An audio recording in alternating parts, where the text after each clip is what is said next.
किस तरीके से फूशाराम जिससे रिश्वत मांगी गई एलडीसी ने टाँके के एवज में, लेकिन उसने वो कर दिखाया जो आमतौर पर आज के समय में कोई नहीं कर दिखाता है। आमतौर पर ऐसा होता है, जो रिश्वत मांगता है उसको 5-10 हज़ार रुपये रिश्वत देके अपना काम निकाल कर आगे बढ़ते रहते हैं। हमारे साथ में फूशाराम जी है। कल एसीबी ने एक कार्रवाई की है जिसमें सरपंच के ट्रैक्टर चालक को गिरफ्तार किया है। दलाल है रिश्वत लेने में और एलडीसी फरार है। क्या कुछ कहानी है इसके बारे में जानेंगे। अच्छा फूशाराम जी, एक चीज़ बताइए कि आमतौर पर तो ऐसा हमने देखा है कि जो भी गांव के अंदर टाँका या सरकारी योजना जो सैंक्शन होती है, उसके लिए चाहे वो कोई भी आदमी रिश्वत मांगता है उसको दे देते हैं। आपने ऐसा क्यों नहीं किया और इसके पीछे आपने किस तरीके से, आपसे कब कैसे कुछ पैसे मांगे या को? सर इसके बाद में मैंने यही सोचा कि वो मेरी भाभी के नाम से टांका है और 2012 में मेरे भाई का स्वर्गवास हो गया था, तो उस बच्चे हमारे साथ में ही रहते तो उनका देखभाल हम ही करते। तो मेरा फ़र्ज़ बनता है कि 10,000 मेरे भतीज के, जो अनाथ भतीज है, उसके मैं ग्राम सेवक को, वो एलडीसी पूनवाराम को न देकर रिश्वत से जाके इन भ्रष्टाचार को ख़त्म किया जाए। मैंने तो मेरे भतीज के प्रति ये सोचते हुए ये कार्य किया। फिर क्या हुआ, किस तरीके से आपने कंप्लेन की या क्या कुछ? फिर मेरी भाभी ने मेरे को बताया, भाई 10,000 अपन कहाँ से लेके आएंगे। तो फिर मेरे को ये आइडिया सूझा, मैंने 1064 पे कॉल किया। फिर वहाँ से मेरे को ये एसीबी नंबर मिल गया, हो गया। और ये मेरी भाभी के कहने से मैंने वो भतीज के पक्ष में ये कार्य किया।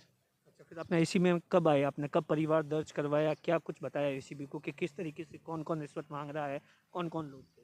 वो मैंने यहाँ आके एसीबी से बात की, तब उन्होंने एप्लीकेशन लिखवाया।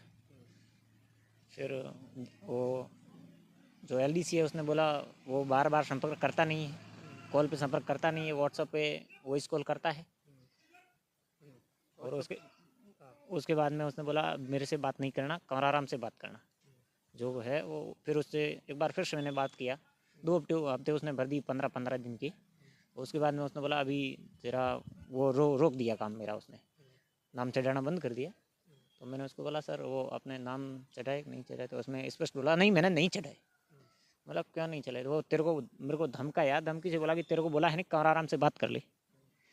तो मैं गया कंवराराम से बात करने के लिए, तो कंवराराम ने यही बोला कि वो तो पैसे के लिए कर रहा है, पैसे दे दे मेरे को और मैं उसको दे दूंगा और वो तेरे आगे नाम लिख देगा। तो कबराराम कौन है? ये कंवराराम है दतरवाड़, जो सरपंच का वो माल मटेरियल का माल होता है ना, वो टाँकों पे सप्लाई करता है, ड्राइवर है, ट्रैक्टर ड्राइवर है। अच्छा, उसी के मार्फत सब कुछ होता है। हाँ उसी का। ऐसा है जी, पहले भी रिश्वत लेता था या आपसे पहली बार मांगी, या आमतौर पर लोग दे के निकल जाते थे? हाँ, सब दे के निकल जाते हैं। अच्छा, फिर 2,000 रुपये की रिश्वत कब आपने वेरीफाइड कराई, सत्यापन कब करवाया? और 26 तारीख यहाँ आया था और उसने वो बोला कि अभी हम लगभग 50-1 हज़ार का पेमेंट आ गया है टाँके का, 2 हफ्ते चले हैं, लगभग इतना ही आया होगा। मेरे को उन्होंने रिकॉर्ड तो नहीं दिया है, लेकिन मेरे अनुसार इतना आया है। तो अभी उन्होंने बोला कि इतना पेमेंट आ गया है, तब आधा हमारे को दी। तो फिर उस समय मेरे पास पैसे थे नहीं, वो मेरी भाभी के पैसे उन्होंने कुछ प्याऊ का निर्माण करवाया था सार्वजनिक स्थान पे, तो वहाँ भाभी के पैसे सारे वहाँ लग गए।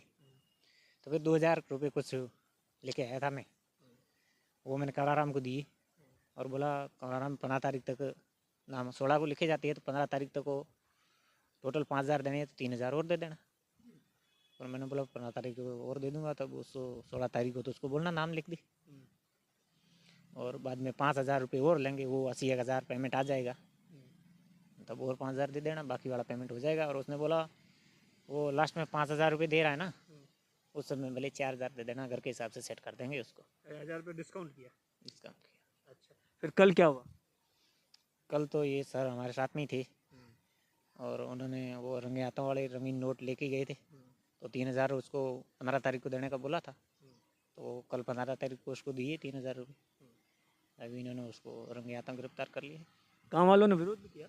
गांव वालों ने विरोध किया, वो उनको भनक लग गई कि इसको कोई किडनैप कर रहे हैं या उनको ऐसा कुछ शक हुआ।